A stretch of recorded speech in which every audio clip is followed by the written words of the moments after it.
নমস্কাৰ, মোৰ নাম শ্ৰীমতী নিশাবিদা। মই আজি গানটা গাম। গানটোৰ নাম হৈছে কাষতে কলচী লৈ।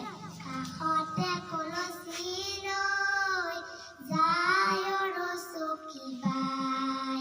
কাষতে কলচী লৈ যায় চকী বাই। ৰং ঢালি উঠে দিবন গীত, এফাকি ৰং ঢালি উঠে দিবন গীত, এফাকি